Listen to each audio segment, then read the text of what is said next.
Utang inang PhilHealth. Pati ang mga senador at congressman sa BICAM, utang ina nyo rin.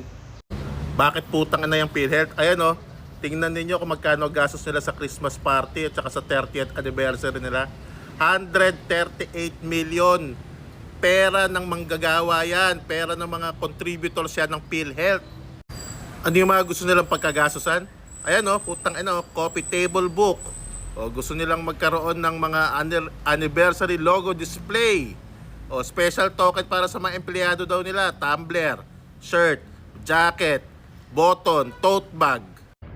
Meron pang anniversary shirt, rep magnet, katsa bag. O, tapos meron pa silang sports meet na 32 million. Ilang milyon yung hayop na yan? Pera namin yan. Kundi ba naman talaga makakapal ang mga mukha ninyo?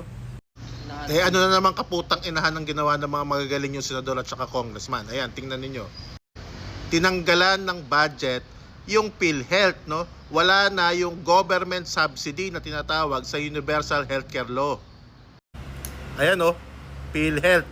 Ayan o, blanco. Zero. Putang ina. Ano depensa ng mga senador at congressman?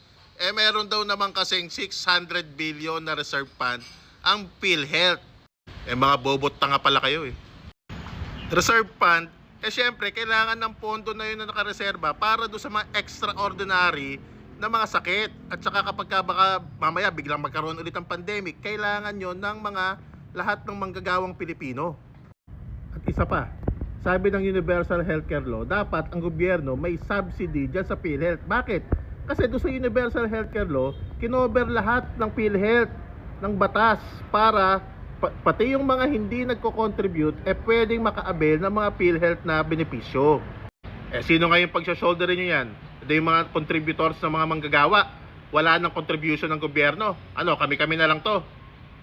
Saan nabalik kung walang pera ang gobyerno? Napakaraming pera ng gobyerno. Saan nyo inilipat? Akap. Yan 26 billion. Naghati pa kayo mga senador at saka congressman. Ayuda na naman kasi eleksyon. Ano pa tinanggalan nila? Ayan o, DepEd, 12 billion. CHED, 30 billion. Free college support, 3 billion. DSWD, 96 billion. Tapos yung PhilHealth, tinanggal yung 74.4 billion.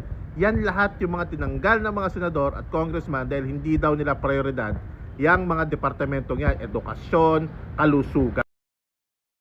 Nilagay ng mga magagaling na senador at congressman yung mga pondong nawala. Ayan o, DPWH, dinagdagan ng 288 billion. Biruin mo, 1.1 trillion yan DPWH. Alam naman natin kung saan lahat pupunta yan eh. Congress, sa sarili nilang pera, dinagdagan nila ng 18.8 billion. National Defense, 8.9 billion. Mga state universities, ito, medyo pwede pa to, 7.2 billion dinagdag sa mga state universities. Pero yung Office of the President, dinagdagan pa nila ng 5.4 billion pesos.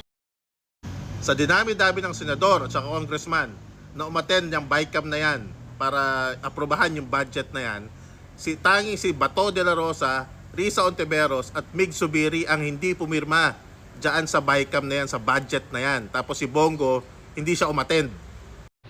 O sige nga, sinong hindi mapapaputang ina dyan sa nangyayari na yan sa budget ng bansa natin? Kung hahayaan na lang rin pala tayo ng gobyerno na tayong mga manggagawa ang mag-shoulder ng PhilHealth na yan, mas mabuti pa, wag na tayo lahat magsibaya. Total, yung gobyerno, ayaw niyang ibigay yung subsidy na nasa batas na dapat niya ibigay dyan sa PhilHealth.